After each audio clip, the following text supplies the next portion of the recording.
So today, in fact, the UN Security Council had a discussion on, I'm going to lower this a bit because I realize I'm short and I probably not even know if I'm appearing above that. Had a discussion on Venezuela, a long overdue discussion on Venezuela, about what is to be done, what can be done in Venezuela. They unfortunately ended up with, like many multilateral discussions on Venezuela, ended up saying, well, more dialogue, more attention, we need to pay attention to this, more discussion, and it didn't go very far. And I've maintained for a long time, following Venezuela, as Ken mentioned for a long time, that actually Venezuela, what we see happening now, was predictable decades ago. If you were a political scientist, you would have seen the signs long before. Recognize the consolidation of power, both political and economic, would lead to political polarization, would lead to lack of democracy, would lead to corruption, and lead ultimately to, I would argue, the authoritarianism we see now. Now, but the question is, would it have been preventable? And that I really don't know. So let me give you an idea of what the situation is like right now in Venezuela. 6%, the GDP will contract, negative economic growth this year by around 6%. This is after 18%, there's an 18% contraction. In all, in the last 5 years, the Venezuelan economy has contracted by a third.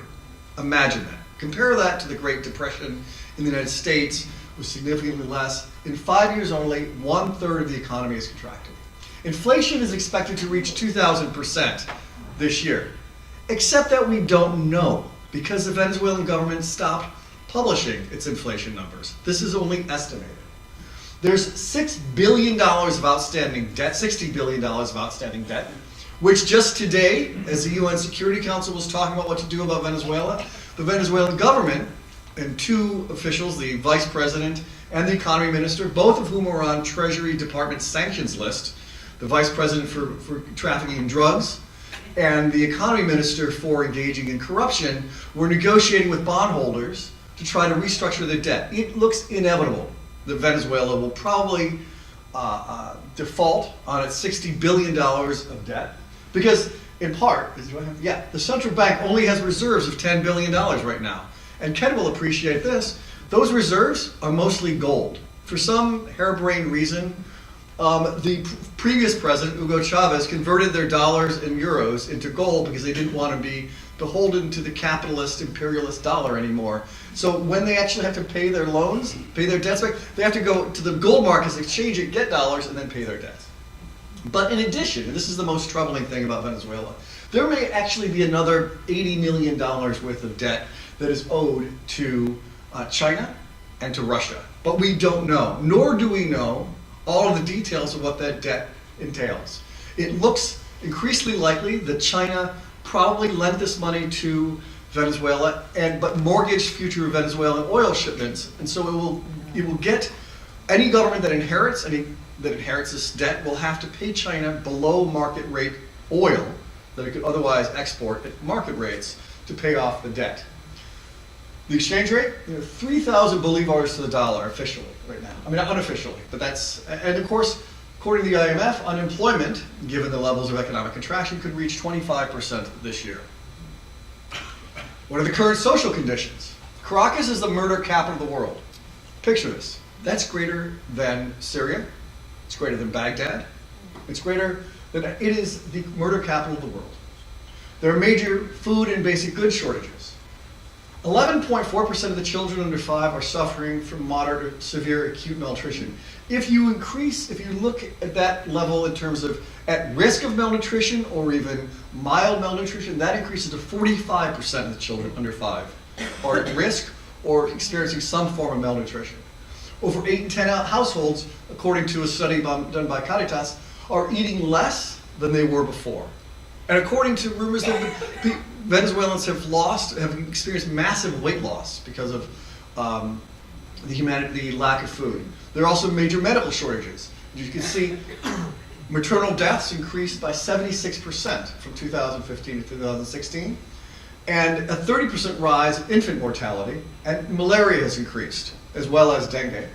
And as a result, 2 million Venezuelans have left the country since 1999. Imagine what this means. What's important there isn't just the desperation that forced them to leave, but the severe brain drain that will severely hobble this country and wipe out a generation of its ability to recover from this horrible moment. It is, quite frankly, a humanitarian crisis. They have a picture of a hospital.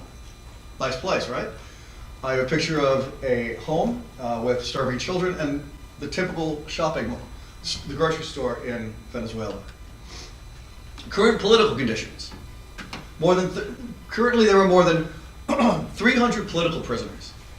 And even there are good reports that are in a report that's coming out, I think this week, by Human Rights Watch, at the end of this month, on those who, there have been over 800 to 1,000 detentions, 800 to 1,000 detentions, in which there are credible reports of people being tortured while being detained. There are more than 100 protesters were killed by government or pro-government forces, and this is important.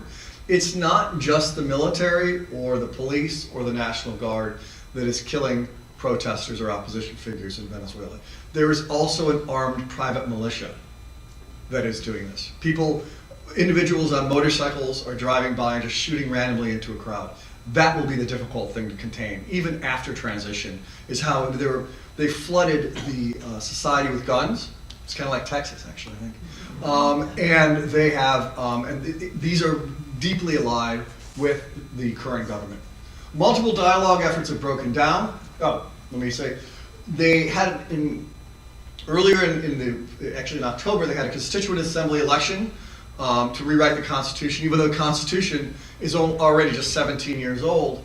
And before that, the packed Supreme Court, which went from 20 to 32 individuals, Supreme Court justices, usurped the power of the Congress. The government has basically refused to speak in any consistent terms with the opposition. Under the current Constitution, there is a provision for a recall referendum. If you don't like the president, you can collect enough signatures and call for a plebiscite on his or her mandate. Which I'll explain later, that has been kicked down the road. There will be no recall referendum, and there's no clear way forward. What I'm going to do is talk a little bit about that at the end. How do we get here? So, Lieutenant Colonel Hugo Chavez staged a coup in 1992. He was sprung from prison and elected in 1998 and seated in 1999. He immediately convened a Constituent Assembly in 1999 to write a new constitution. In fact, when he was taking his oath of office and being sworn in, he put his hand on the Constitution and said, "I swear I take this oath under the moribund Constitution of Venezuela." Not a good sign. He also actually said during the campaign that what he was going to do was fry his opponents' heads in oil. Okay? People hoped that would mean later that he could soften and become more moderate and be contained. I don't know how you walk back from that. Is he just going to lightly saute the opposition's heads in oil? It wasn't really clear. And indeed, he did not soften. When the Constituent Assembly was convened in 1999, they wrote a new constitution. And before a new Congress could be seated, that Constituent Assembly went ahead and made all the judicial appointments. So the judiciary, effectively, was stripped of its independence even under the new constitution. He purged the military, promoted new officers. Today, and this is what many people don't understand about Venezuela. It is very much a military government. I think over 8 of the former governors were military officers, former military officers. And today, so a third of the ministries are directed by active duty military officers. There are also more generals per capita in Venezuela than anywhere else in the world. What he did was very effective. You want to buy out the support of the military, you just promote the hell out of it. He packed the election commission, and he expanded and packed the Supreme Court from 20 to 32 in 2004.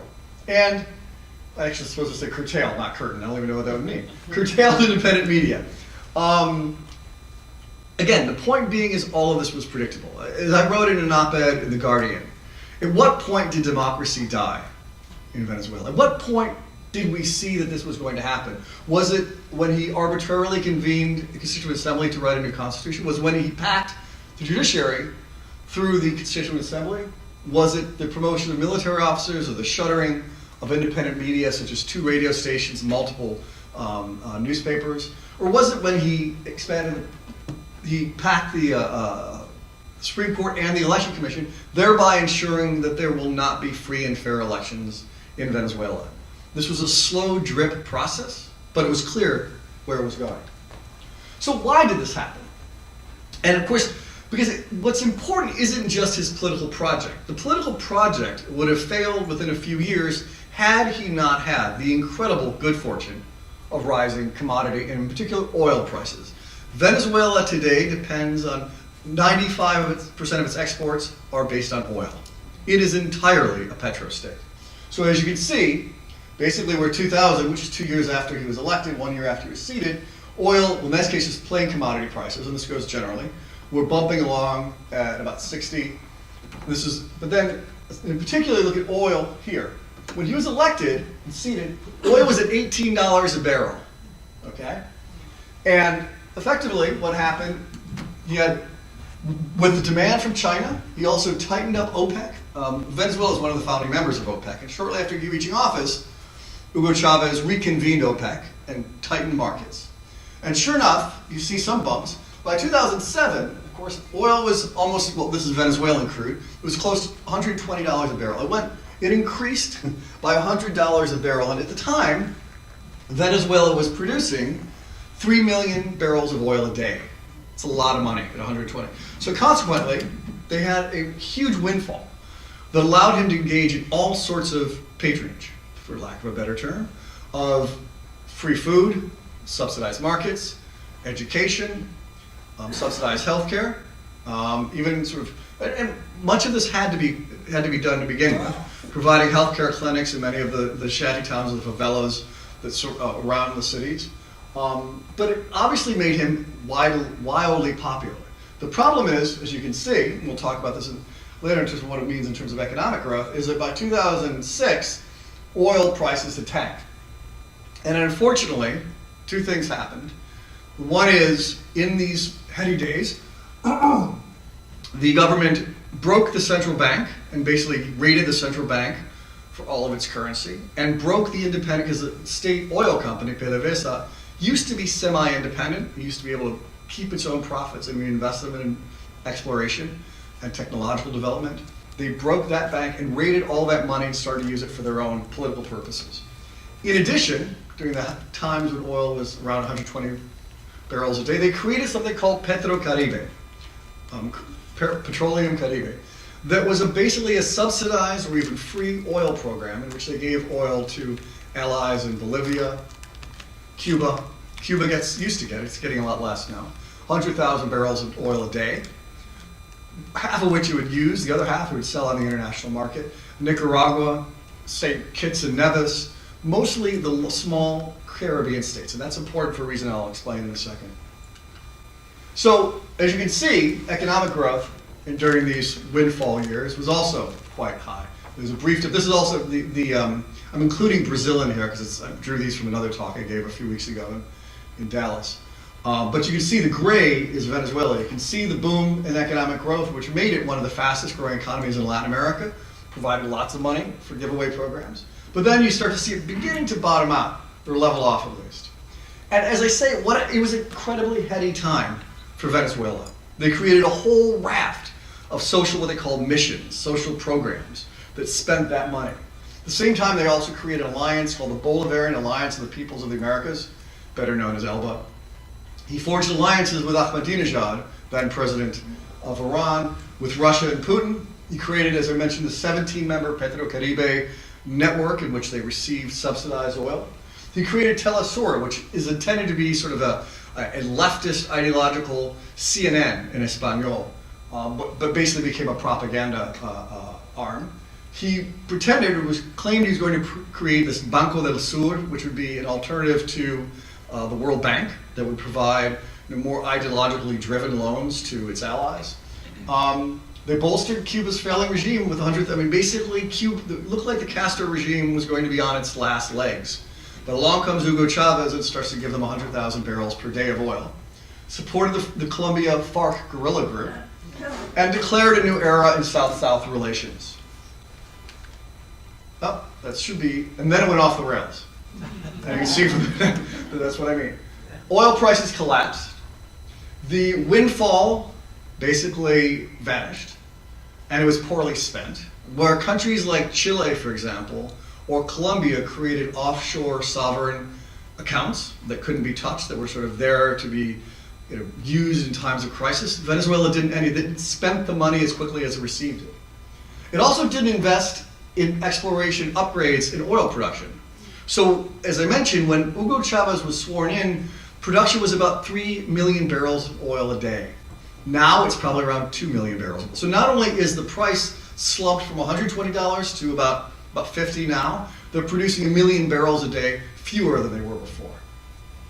They also, Hugo Chavez, during these days of the heady days of being flush with cash, they nationalized supermarkets and food production and agriculture.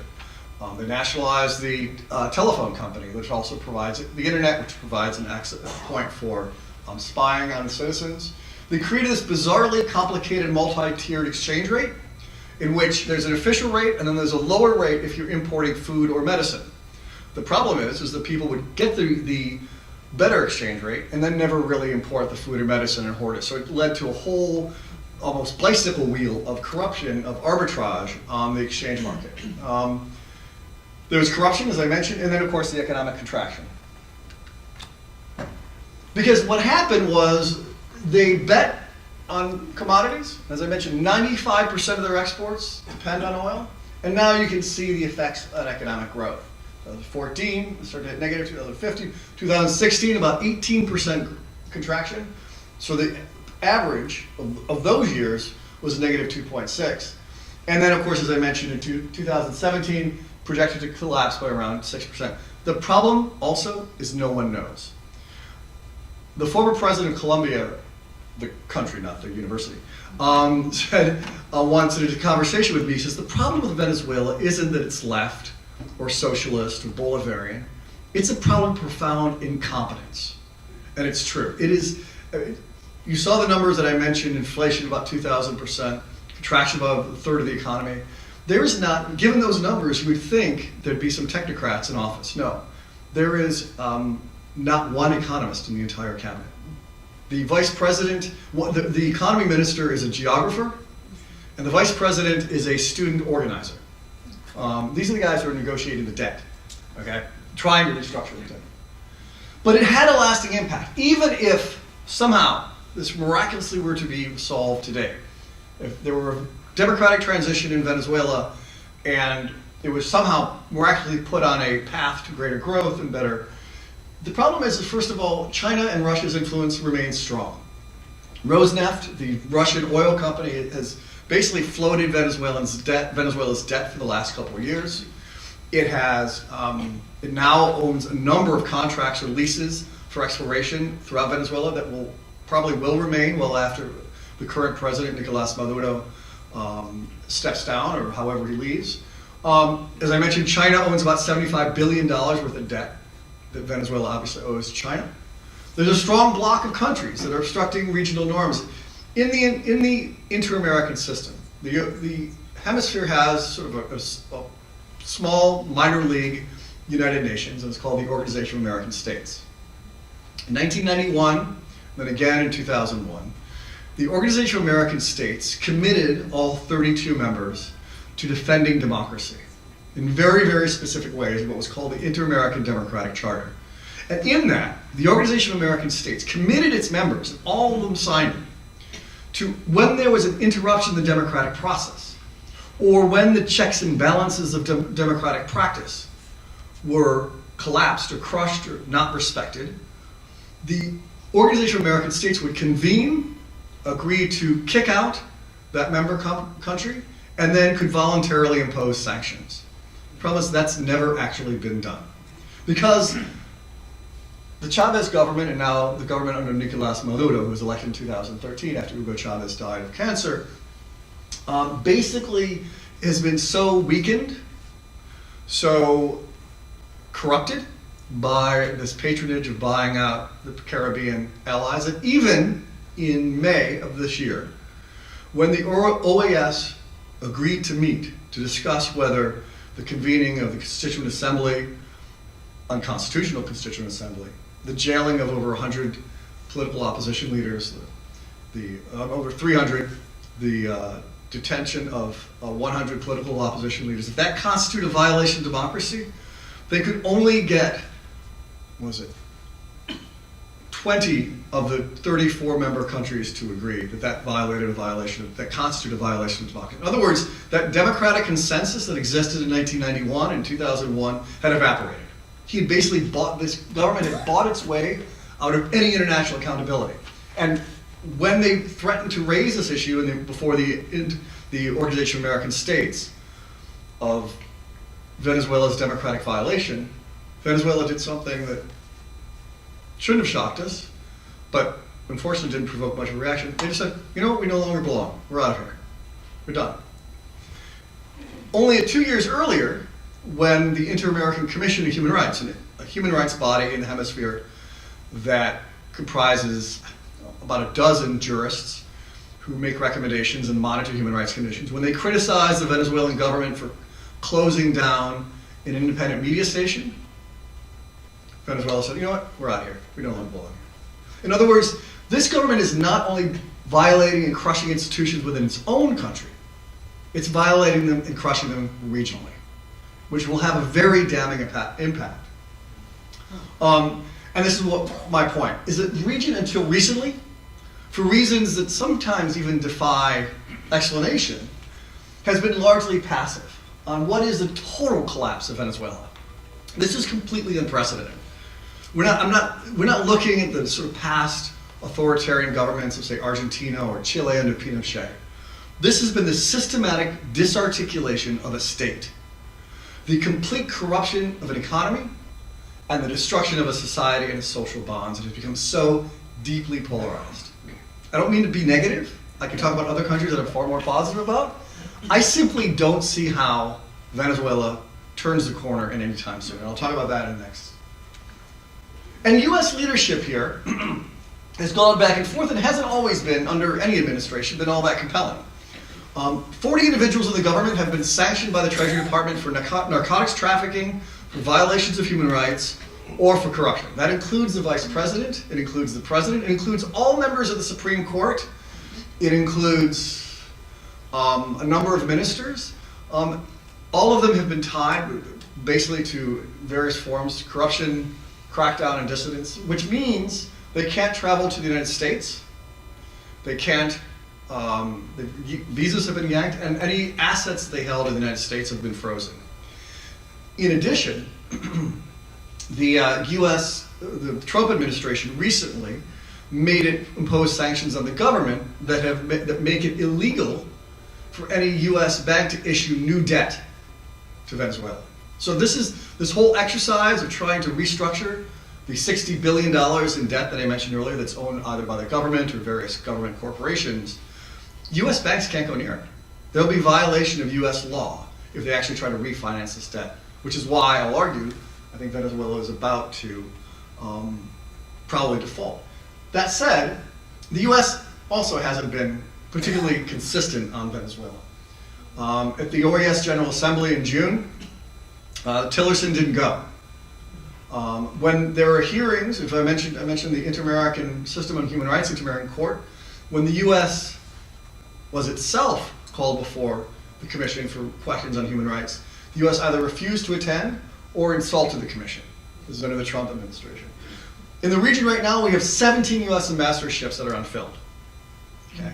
At the same time, while we've been sanctioned over 40 individuals, it's never been entirely clear what exactly the strategy is. So what's the way forward? And I'll end on this. I'm going to try to be at least not optimistic. It's difficult to be all puppy dogs and rainbows when it comes to Venezuela, but I'll say a few things. The first is we have 17 U.S. ambassadorships that are unfilled. Okay. At the same time, while we've been sanctioned over 40 individuals, it's never been entirely clear what exactly the strategy is. So what's the way forward? And I'll end on this.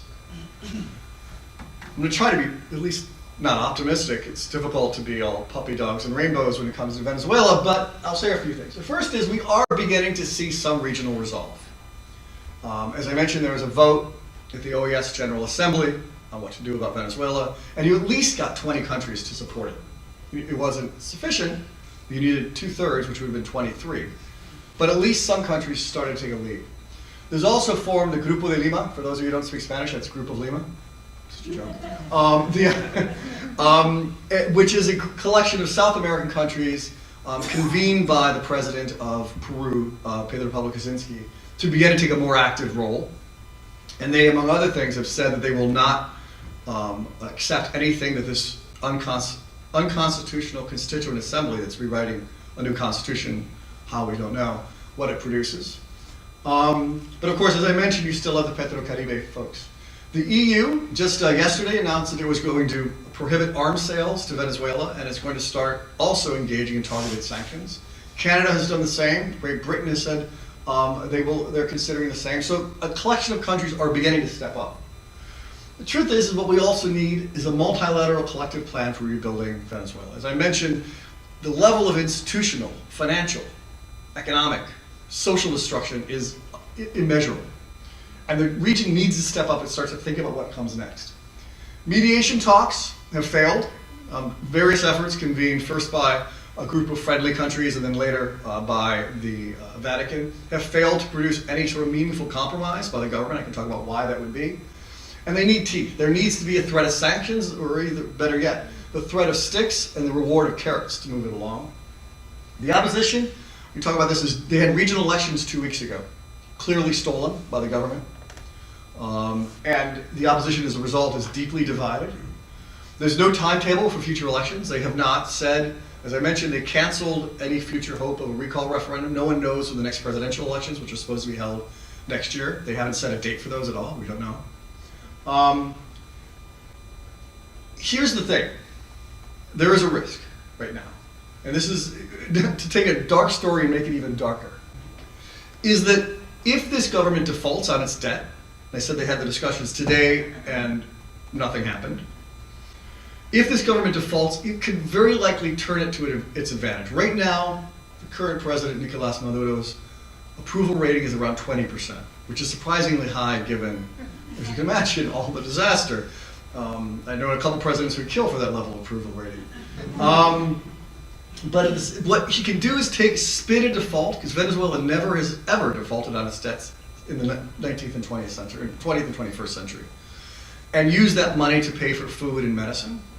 At the same time, as I mentioned, the opposition is deeply divided, and the government's plan, president's plan, is basically to buy time, hoping that the price of oil will increase, and it has been ticking up slowly, and to convene elections when it's convenient for the government, after it's able to use the defaulted funds or funds saved through a default for another round of patronage, and also hoping that the price of oil will improve.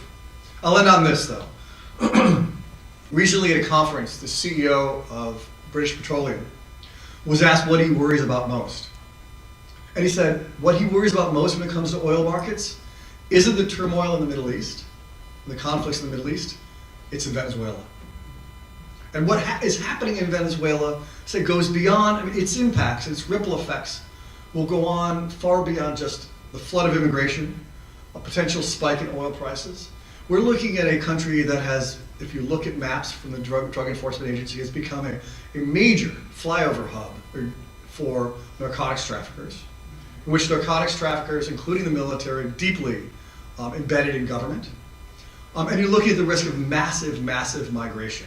Ken and I were talking about it on the way here, that even the president of Colombia has said, if Venezuela collapses, he's looking at millions, and already there are millions, of Venezuelans flooding across the border and dividing and really hurting the country, Colombia. So on that happy note, I'll end and take questions. Thank you. I'm going all the way back there. Yes? Kind of a two-part. You mentioned all of these people migrating out. Where do they go, other than Colombia, and are they doing anything for Venezuela when they're out of the country? So the You could just stand up and ask a question, and I think we heard it. okay. What's your name? Catherine. Catherine. Okay, so there have been waves of migrants that have left Venezuela. The first wave were primarily engineers and the better-to-do in Venezuela, but the oil engineers in particular that left after basically Hugo Chavez, then president, fired them after a strike. So though they have gone on to Houston, there's a huge Venezuelan oil engineer community in Houston, in Alberta, Canada, and to Colombia. Actually, Colombia is also an oil producing state. So a lot of Colombia basically, they will never go back. I mean, the very talented pool of petroleum engineers will never go back. More recently, what you're seeing, the exodus, is just simply people who need to eat. There are heart-wrenching stories about women who are being forced into prostitution simply to feed their families in Colombia and Brazil, Peru, and other places. And of course, a lot of them are coming to New York. I monitored, before the Constituent Assembly elections, I was asked to monitor an opposition vote to reject the Constituent Assembly elections. And it was done by a civil society group. And I've observed elections before. So I went around to different polling sites that they had set up in New York City, in Soho, in the Upper West Side, and then Queens and Brooklyn. What was striking is that you always hear, and this is basically the way the government's always played it, is like they represented the mestizo or Afro-American, Afro-Venezuelan class, the repressed, marginalized people of color. And that was true to a large extent early on. What was striking was the diversity now of the Venezuelan diaspora. Yes, you saw the very white, very well-maintained upper class at his left in Soho and the Upper West Side. But you went to Queens and you saw Afro-Venezuelans, you saw indigenous Venezuelans, you saw very working class Venezuelans who've left, and I talked to them, many of them, because there were long lines, they were waiting in lines that went on for blocks. We're saying, yeah, we're never going back. We have no food. We're sending money back, and that's sort of where the real help has come. Is they are sending remittances back to Venezuela, but many of these people are never going back, and that has wiped out an entire generation. Okay. So, just a few basic questions. What is the population of Venezuela? 30 million.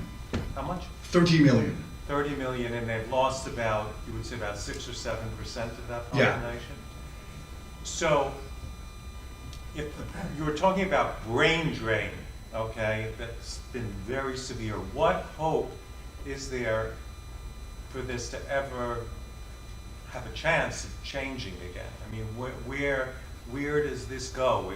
Is it a 20-year thing, a 25-year? Where are we?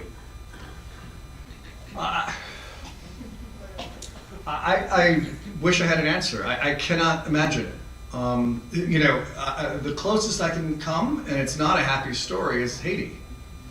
Haiti has gone through a similar process of massive exodus of talented people, the complete destruction of the environment and the economy in ways that simply, it's been difficult to bring them back. It's been difficult to bring, and not just back because there are not many opportunities, bring them back because the institutional environment and framework has been so decimated. Crime, corruption, the lack of actual political accountability. Again, certainly in this hemisphere, this has been unprecedented. And there's no equivalent, to go back in time, of how you rebuild institutions. Quibble with a professor, older professor who's now at USC, who wrote this article on foreign policy.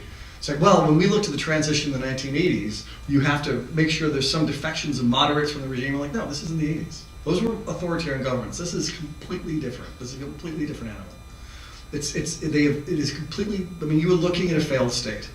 Oh, that was my, Yeah. So it's a failed state. It is. Given the levels of suffering, and given sort of the bleak prospects for the future, it is, I would argue, a failed state. Yes? So who wins? Stand up. You're supposed to stand up. I was going to make Ken stand up because he drove me here. So who wins? If they go into default, people with available funds, Americans are out. It's going to be China and Russia. Yep. So is it going to be essentially a resource grab by China? Does China win? So, and Russia. Okay, so good points. Yes, I think China wins. I think Russia wins. Russia has 2 warships now parked in, obviously in the water. off the Venezuelan coast and Venezuelan ports. Just a little, I don't know, can't remember the exact amount, but when it looked again like earlier that Venezuela was going to default on debt, Russia Rosneft, the oil company, bought parts of Citgo. Citgo is a subsidiary of PDVSA. It's owned by the Venezuelan government. People were afraid that, well, actually, they were saying it could be illegal given the sanctions on Russia, that Russia now owned parts of a U.S.-based company. So Russia very deftly, with Venezuelan, is they flipped those assets in Citgo, and now they own a bunch of they lease a lot of the exploration rights in the Orinoco Belt, which is where a lot of the remaining oil is. So yeah, Russia will they're already locked in to long-term leases and contracts, and China, which really has them by the short hairs right now. It is, and again, I'm sounding dire, and I was telling Ken I'm not alarmist, but you're looking at not just a humanitarian disaster, you're looking at a geostrategic difficulty for the United States. How do we pull that back? Yes, stand up, give me a name. I'm Lisa. I was going to say, in addition to that, what would be, what's the approximate percentage of oil at stake globally that Venezuela has? Because if it is going to be geopolitical with China and Russia taking over, then it seems like they can clearly control the dollarization of oil, or maybe even take away the dollar and come up with another currency, but probably not. Okay, so there's two issues there. One is the overall impact. I mean, Venezuela has the highest proven reserves of any country in the world. Okay, now, the problem is a lot of it's sort of sticky oil that sort of needs heavy refinement. But they even more than Saudi Arabia, more than Iraq, more than Iran. So first of all, their ability to influence oil markets is huge.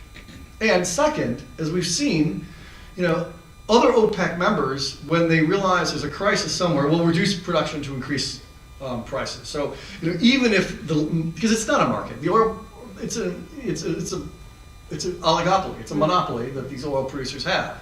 So even if Venezuela's total production weren't that significant on the scheme of things, it is important because it has the ability to influence markets in a monopoly market. Okay. The second is the idea of the currency. I think a lot of countries are already moving towards using the renminbi, the Chinese currency, as a reserve currency. I think this sort of pushes it farther along that process. Perhaps they could even control more of South America too then, if China and Russia, because again, they would bring more oil down to, say, Ecuador, down to all those countries, I would assume. Yeah, well, we're looking at having investment in, China's really increased investment in Brazil. So yeah, it is, this is, I will say this too. Someone who writes for me for Global Americans, is a PhD student at Notre Dame, did a study. And his argument was, because people sometimes say, well, China isn't really in this for politics. They're in this for the markets. And I think that's largely right, in a sense. But this student tested, he tested two hypotheses. The first is, if it were in it for politics, China would be investing in countries where the US was less present. And if it were in it for politics or geostrategic reasons, it would be investing more from the state side, the state government side, than from the private sector side. And indeed, he looked at where is China most investing? Nicaragua, Venezuela, Ecuador, Bolivia, Cuba. And what are the leading edge companies that are making those investments? They're more state sector companies than private sector, semi-private sector companies. So indeed, it looks like there is a larger long-term agenda here. Plus their infrastructure too must be really weak, I would think. Like the updating of whatever their oil pumping is. Right. Sure, that's a sad story. That's too. why you're seeing, there's so many oil rigs that are now just offline because of the failure to invest. So yeah, thanks. What about the chances of regime change or through insurrection or other ways? We've seen on television mobs being suppressed by the police authorities. What are the chances that they might succeed? What's your name? Gerald. Gerald. So, first of all, this is a very wily government. It may be incompetent in all things economic and social and management, but it is very good at repression. And it's very cynical in the way it uses that repression. And so, Gerald, First thing is that the opposition also, for its is deeply divided. It's simply, if asked to form a firing line, they'd probably get in a circle. They are very, the internecine battles between them. There have just been mistakes in terms of not competing elections and competing elections and refusing to compete. They've been all over the map. But two things I think are relevant here. The first is, well, three. One is those protests that I had pictures up here that you've seen, Gerald. Those have really kind of petered out. The opposition can't take people to the streets in large part because repression, but also hasn't brought any good. I mean, they've been protesting now consistently, basically for almost a year, well, really heavily actually, since February, March of this year. And they haven't brought any results. The second problem is I would argue the complacency of the international community. There is, the mediation talks have been held, first brokered by South American countries, then by South American countries and the Vatican, were a ridiculous, I would say, a farce. They really were. There was no, actually, not to brag, but I wrote an article in Foreign Affairs on this in June of this year, basically titled Doomed to Fail, Mediation Talks. And the reason is, if you look comparatively at when mediation has worked, even going back all the way to the Suez Canal, you had to have two conditions primarily. One was, it has to be based on Geneva Convention or basic concepts of human rights or international law. And the second is there had to be carrots and sticks to make it work. And for reasons that sort of still befuddle me, that's never been the case here. So there's been no threat, so they've never demanded that the government release political prisoners, reestablish independent. So the problem that means is that you won't get a mediated solution until there's real commitment to impose some costs for not complying.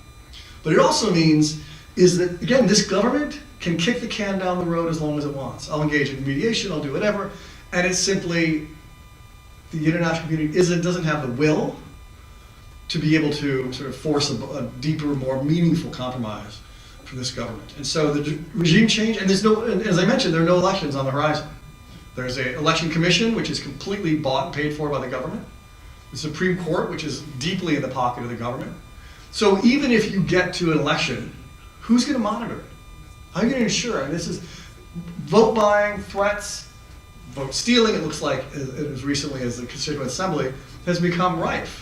There's no institutions to mediate some form of a transition in the normal way.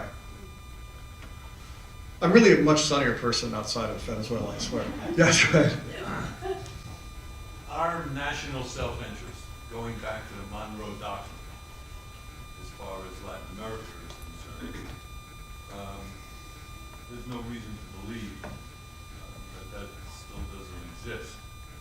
And although we don't hear of any actions being taken on the surface, do you believe anything is being done to address this situation under the surface? By the U.S.? Yes.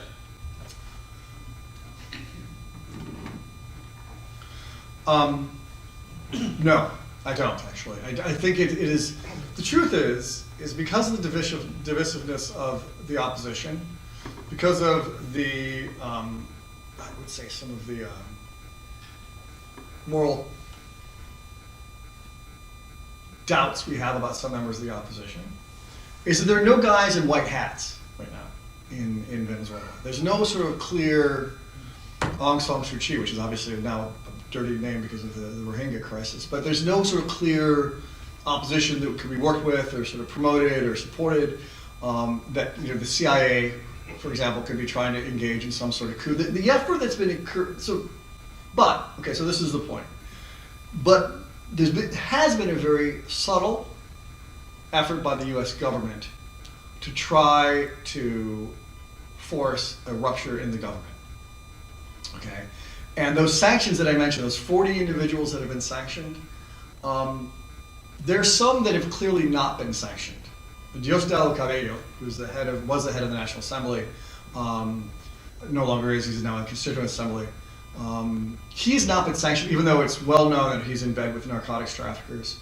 Rafael Ramirez, the U.S. the Venezuelan ambassador to the UN, and the reason is that the U.S. is engaging in back-channel discussions with these guys, trying to get them to break with the government and establish a transition government in coalition with members of the opposition. But it isn't working. For whatever reason, we're not sure why. And there are some people in the State Department who, they won't admit it, well, they're showing their signs. And so, that's sort of what is going on. It's a very effort to sort of marginalize hardliners and prop up some moderates that may come forward and say, okay, we say uncle, we can't take it anymore, the country's a mess, we will form an alliance with this group of opposition leaders. But it isn't working. It isn't working. For whatever reason, I have my own reasons why. You all the way in the back there seeing pictures. My name is Maynard. We have Venezuela people here in nowhere, most of the other cities in Connecticut. And we have I know the people here from ASOVEN, the Venezuela Association. Probably you know about the. I'm guessing the woman with the Venezuelan flag hat is from Venezuela too. Yeah, just a guess. I don't know. You call me smart. Every 5 de Julio, they can raise the flag in the Haiti Park. So maybe they have opinion about what you say tonight. I maybe can you support what the doctor said about and you agree? Because when I think about it today in the morning, the Ecuadorian president in my country, he said, I want to give you the good news to the Ecuadorian people. We are in this, our economic is very bad, but the good news is Venezuela is in the first place, more in corruption in all Latin America, and Ecuador is in the second place. So what do you think is possible? Our community support our Venezuelan people. It considered they are living in the mostly community out here. Could you repeat it? What she said. Okay, so what the community, the diaspora community, I mean, partially, what can you do, is what you're saying. What can we do to support our country? I honestly don't know. I think raising awareness, I think, I was having a discussion the other day with a Mexican friend of mine, that is also asking, even if you're not citizens, but you're here working, is asking your congressperson and your senator, pay more attention. Pay more attention. New York Times journalist Scott Reston once said about Latin America, U.S. citizens will do everything for Latin America except read about it and learn about it. You've got to make U.S. policymakers listen to you. Because only when we get them paying attention in a constructive way. The problem is, for so long, the whole Venezuela issue was dominated in the U.S. politics by Cuban Americans from Florida and New Jersey. Okay? And that wasn't helpful. It wasn't helpful at all because it sort of Cubanized the issue. And we all know the Castros came to power in 1959. Last I checked, they're still there. So that may not be a particularly good strategy for how you deal with an authoritarian government. And I spent, I'm a big D Democrat, I've spent a lot of time trying to convince Democratic politicians and policymakers to care more about Venezuela, to recognize it's predictable. We saw this coming. We knew it was going to happen this way. Unfortunately, they were just too willing to be bought out in some cases, with cheap Citgo oil in some cases, or just didn't really want to take the risk of delving into it. But I think that's the most important thing you can do. Yes? Hi, I'm Robin.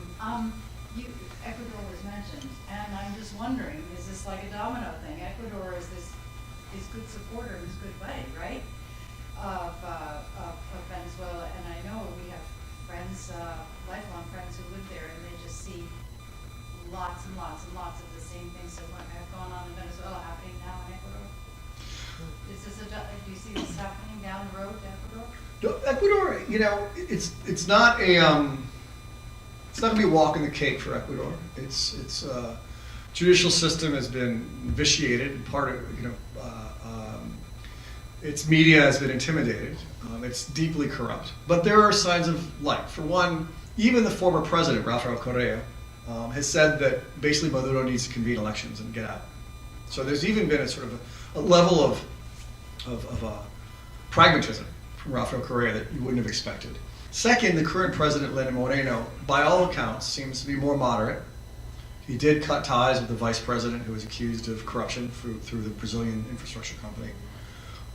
He's even cut ties with his boss, the former president Correa.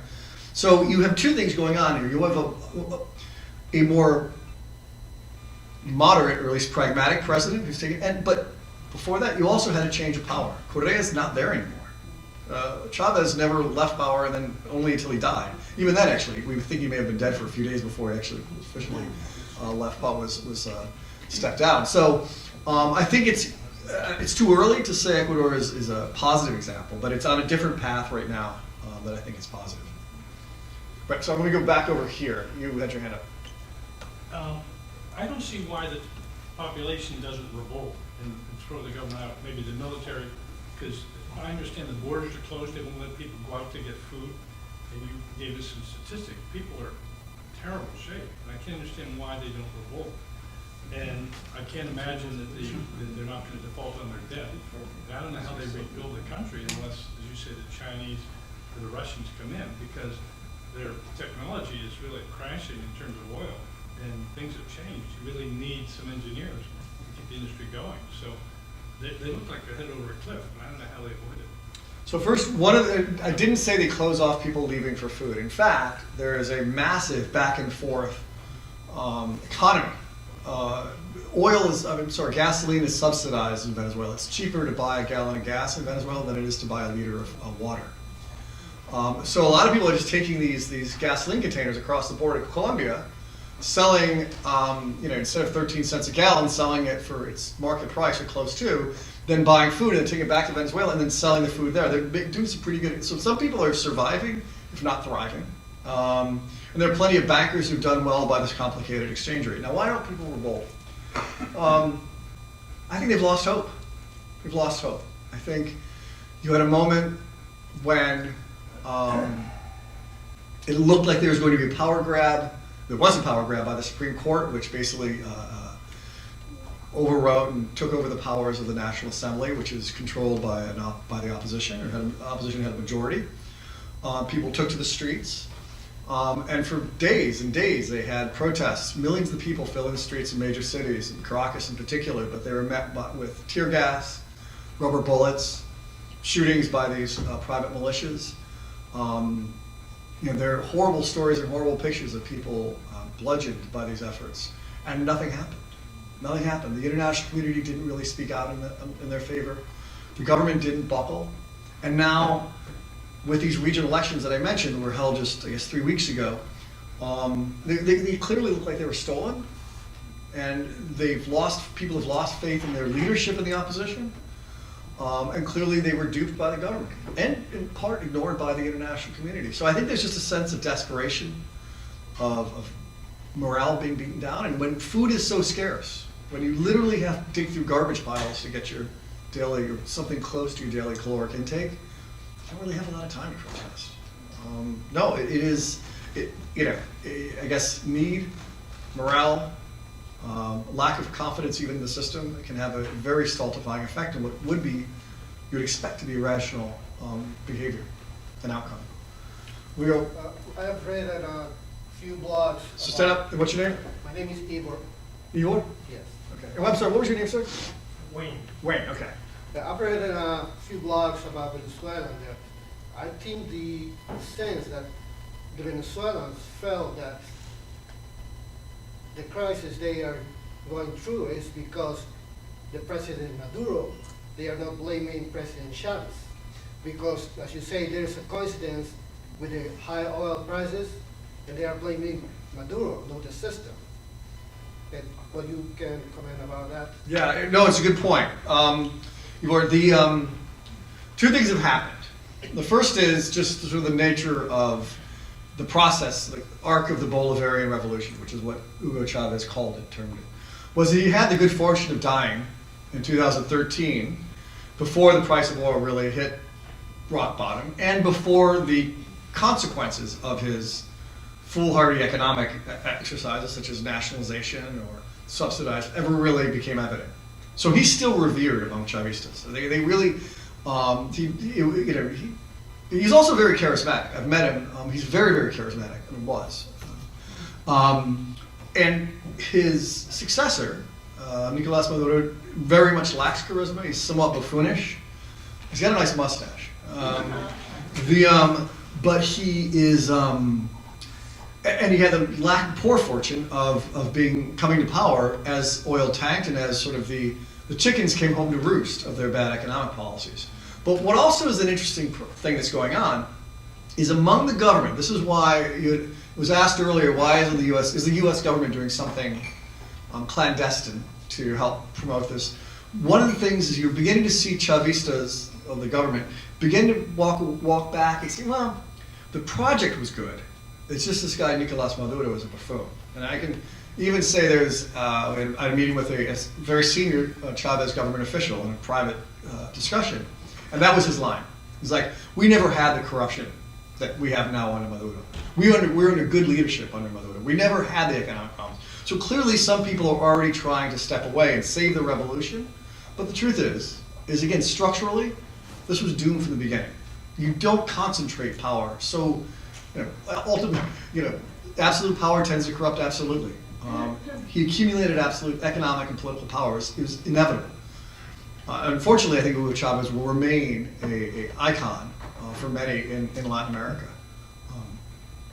and in Venezuela, even though he never really had to take responsibility for the disaster he left. How soon do you think the country will default with everything going on and Maduro kind of painting this narrative that they will default? He's saying they won't, but I think it's going to happen. I mean, supposedly the investors left this afternoon. Nothing. I think it's going to happen. I mean, I think, it's, the funny thing is, so was it 2 weeks ago, he said, we're not defaulting, we're just going to restructure. But anyone who's been involved in loan negotiations knows, first, that you have to already have a restructuring plan in place. They didn't have anything in place. They made one last payment of $10 billion. Yeah. But they didn't have any more money. I think it's inevitable. But I think he can spin this in a way, recognize it in a way that will help him politically. And that's, in the end, may be the best thing that could have happened to him politically in recent memory. So I think, I would say within a couple weeks, I mean, they say they've got, I don't know what the loan payments that are up. They said they made a payment on Friday on the electric company's debt, but it never reached the banks. I don't know whether that's sort of the checks in the mail, like, oh yeah, my rent check is in the mail. It was electric, so I don't know what they have, but again, even with the coming payments, it takes a while because they have to cash in the gold. So I would say only before year's end. Yeah. John Dolan, I want to give you a chance to be optimistic. All right, thanks. So thanks. You're preparing your speech 25 years from now as to how Venezuela has rebounded. What steps would it have had to take to get to a good place 25 years from now? What things would you say that it has to do to improve its life? Okay. First reminded the line by John Maynard Keynes, the long term we're all dead. 25 years from now, I'm not sure I'll be giving this speech. But assuming I'm both lucid and alive, two different things. This is what I would say had to be, they would have done correctly. Let's imagine. The first is establishing a multilateral fund that would include IMF money, Inter-American Development Bank, and World Bank money, and a collective pool of different donors' money to address humanitarian change issues and to devalue the currency, which is severely overvalued under the official rate, that would quickly deliver food and medicine and other things to the people as quickly as possible. The second would be a coalition government that does involve some elements of the Chavez government with some elements of the opposition to hold office for a brief amount of time before convening new elections. The third would be a complete purging of the existing government apparatus, particularly the Supreme Court and the Electoral Commission, to ensure that there are free and fair elections and there's justice. Because basically what I've been trying to say, also saying, is the institutions that should mediate and balance people and restore trust in the government, they don't exist. So you need to restore that basic sense of institutional trust. The fourth is allow and this is tough, and I understand why this is tough, but allow some of the more corrupt, more brutal elements of this government to leave country and not have to. Because the problem is a lot of them, the reason why Maduro and others are clinging to power so tenaciously is because there are people who want to see them swinging from the lampposts. It's not much of an incentive for an immediate solution. Like, why would I go? I'm going to be... But the problem is, and this is a catch-22, we've already put sanctions on these people. And we've detailed, the Treasury Department has records. They're involved in narcotics trafficking. They've been cracking heads. They've been torturing people. That balance between justice and reconciliation is not a clear one. But if we really want to not have the entire thing have to go down the drain, we need to have some means of exit for them, as distasteful as that may be. And I think that would be the... And then last is begin to reattract the talent. Provide incentives for Venezuelans, those oil engineers, those bankers, some of you even in Venezuela hats, to go back and invest your knowledge and your talent in rebuilding the country and find a way to return, which was Ken's point, to that lost generation of Venezuela. Because that, not only were they talented before they left, they've become more talented now that they've gone to schools in Canada and Europe and Spain and the United States. Finding a way for them to get back, I think that's been my wish list. And 25 years from now, if they do it, I'll be much more optimistic. On that optimistic note,